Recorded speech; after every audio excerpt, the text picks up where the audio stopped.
Let's go ahead and get this thing started. Hello there, ladies and gentlemen. My name's TurtleCake, and it's time for some Metroid Fusion. This is the debut stream on this Twitch channel. This is probably in my top 5 favorite games of all time. I adore everything about this game, and I've been practicing a lot. You can see I have 2 save files here where I achieved the goal of getting 100%, which is what we're going to be going for in this run. We're going to be going for the 100% completion in under 2 in-game hours, which is a perfect ending. And really, I have this save file here that is the 00. We can skip the first cutscene, but you know what? Let's just go ahead and start everything over and start fresh. And we'll start with the opening cutscene. I'd been assigned to watch over Biologics research team, so I once again found myself on the surface of SR-388. This beautiful opening cinematic here. This was actually my first introduction to the Metroid series as well. This was the first Metroid game, or at least the first side-scrolling Metroid game I had ever played. I had played Metroid Prime, I think, before this one. I actually can't remember. It was so long ago. I was so young. I can't remember those things. And it was there that I was attacked by a life form I had never encountered before. It was only later that I learned the identity of my attacker, the parasitic organism we now know as X. Unaware of my condition, I was returning to the station when disaster struck.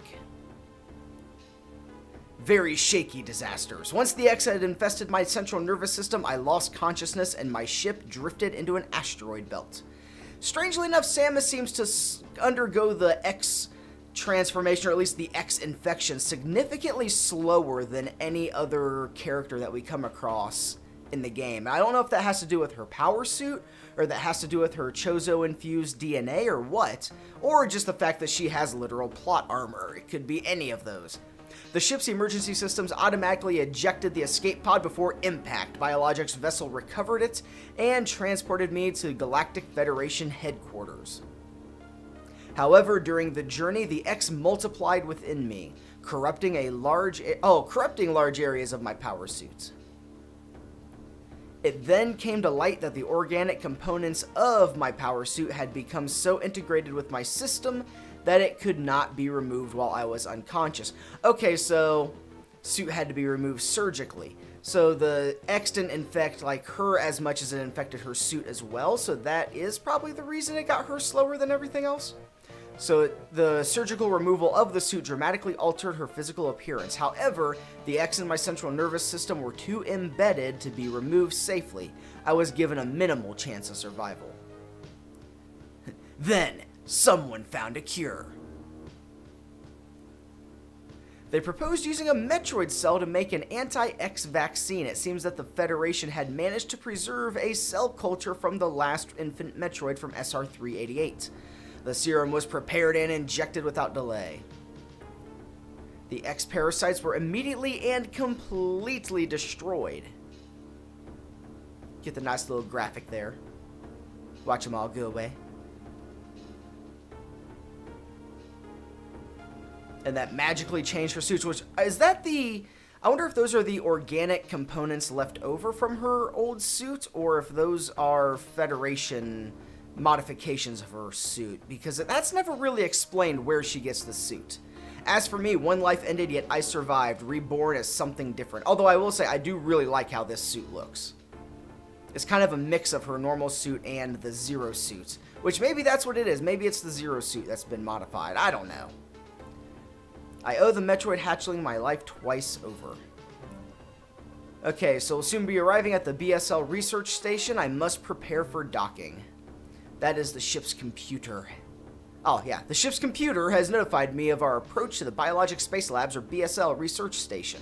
During my surgery, the research team sent the last batch of creatures we captured there, as well as the infected pieces of my power suit. After regaining consciousness, I learned that an unexplained explosion rocked the station, rocked it to the core. For some reason, this awoke a nameless fear in my heart, and now I am being sent there to investigate. My mission on the B.S.L station will be overseen by my new ship's computer. Following the commands of this blunt computerized CEO is something I've had to bear, as it is a condition of me taking the ship. For someone who dislikes taking orders, this is the second time I found myself having to do so. Yeah, I don't know this dialogue very well at all. I haven't played this game multiple times or anything. It makes me recall my other CO. Her other commanding officer. Okay. So now we are docking here on the B.S.L. research station.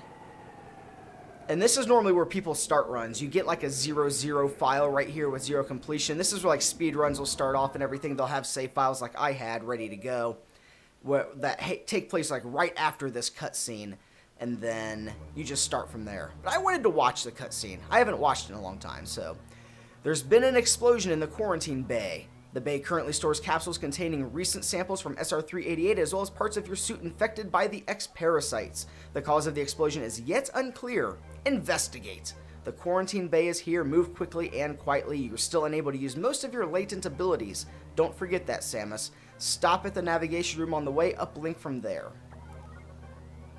So now, what we're going to have here is just...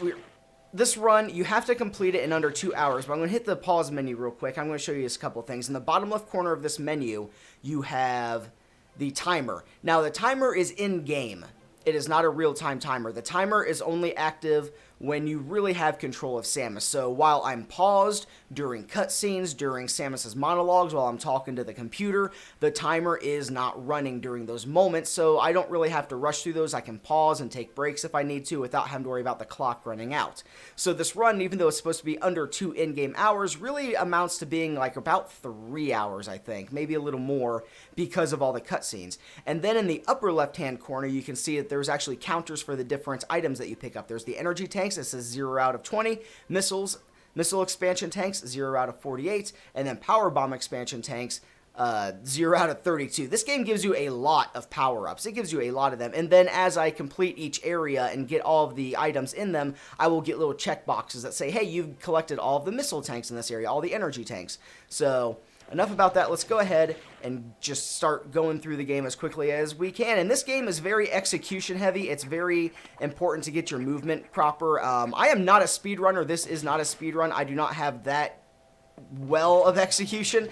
I am not on that level. But I will say that in this game, and any other precision platformer that you play through the Game Boy player on GameCube, you should use a Game Boy Advance as your controller, because the D-pad on the GameCube controllers, while nice, is a little finicky. It's a little weird. It doesn't always work properly. The inputs get kind of mixed up. For non-precision games, it's okay, but for anything precision like this, you really want the nice D-pad. Even though it is the same D-pad, it sits in the Game Boy Advance differently than it sits in the GameCube controller. So you really get a much better control of the character. And plus, I just like how it feels in my hands. Feels good. And I did put new batteries in it just in case. I don't think I needed to, but I did it just in case. So we killed our first enemy there also, and we absorbed the X parasite that came out of it. That enemy that Hornode had been overtaken by the X, and they replicate. And I absorbed the X after killing it. So this is unfortunate news. The specimens brought back by the field team were infected by X parasites. The X can mimic its prey. Any specimen could have hosted it. Before the explosion, a security sensor scanned one. The gelatinous X parasites invade and rapidly reproduce, killing the host creature. They also absorb DNA and use it to mimic the host. You were almost killed by an X infection. Only the Metroid vaccine saved your life. It seems the Metroids were the main predators of the X, and that's why the vaccine works so quickly and so well. But it has also changed your cellular makeup. You will never be infected by X again. In fact, you can now absorb any free-floating X parasites without a host by merely touching them. This will allow you to replenish health and restore weapons, and you may also restore latent abilities this way, so pursue free X parasites whenever you possibly can. This station is home to many species, some violent ones, and we must keep the X out of the breeding environments at all costs. This is vital, Samus. I am already detecting massive biosigns in this region. The X are gathering, and this may be our chance to exterminate them, but you are only at 10% battle capacity. Your chance of survival is extremely low. The Federation needs you alive and on duty, Samus. Is your objective clear?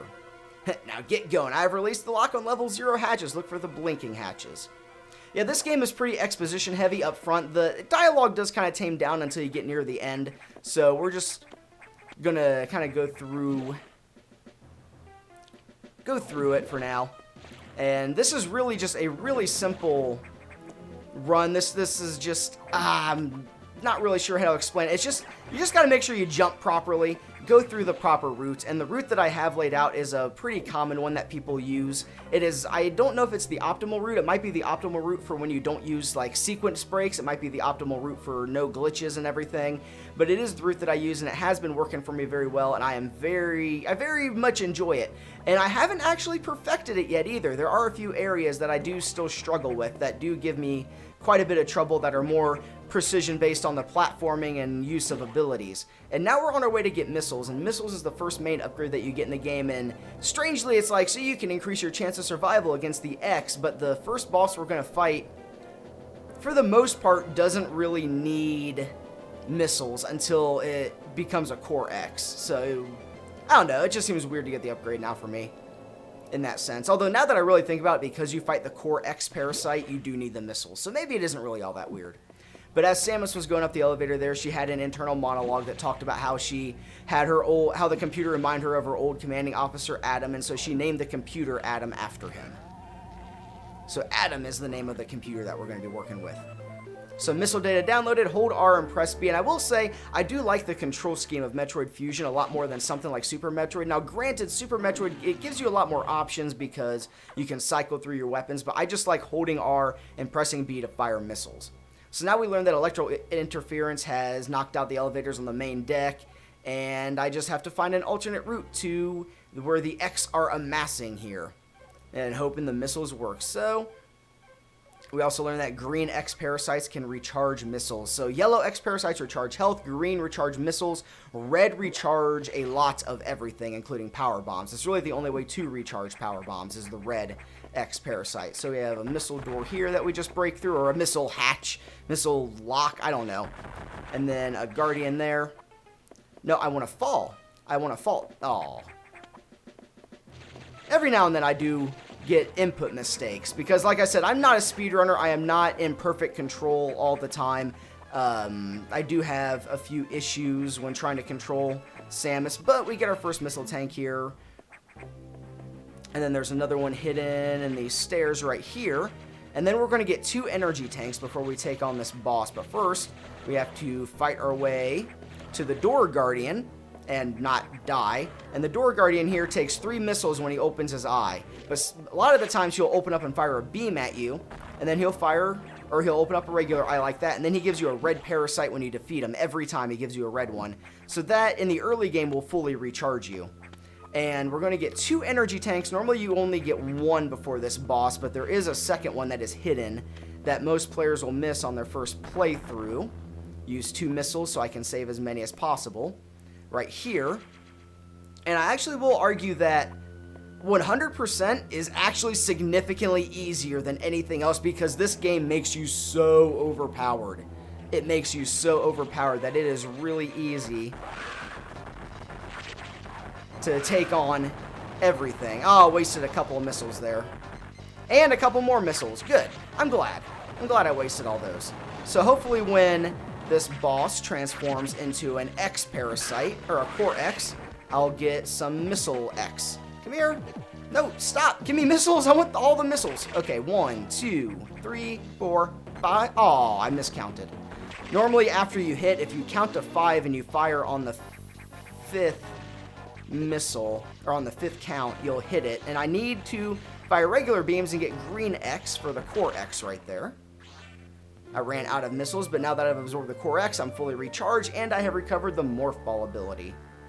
So we'll have 1 hidden upgrade that will recover with the Morph Ball before we get to the next area. And this game is so good about teaching you how to use the Morph Ball properly, and teaching you all the little things, like when you climb into these little passageways, it'll automatically transform you.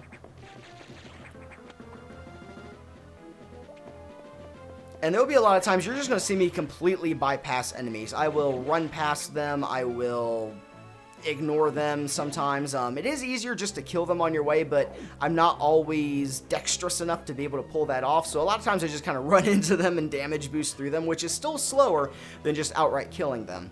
Okay, so It's as I feared. The breeding environments have been invaded by X-parasites. Sector 1 SRX shows several abnormalities on biosensors. Sector 1 is a simulation of the SR388 ecosystem. To get there, take the main elevator to the access shaft and use elevator 1. Objective is clear. Okay. Alright, let me go.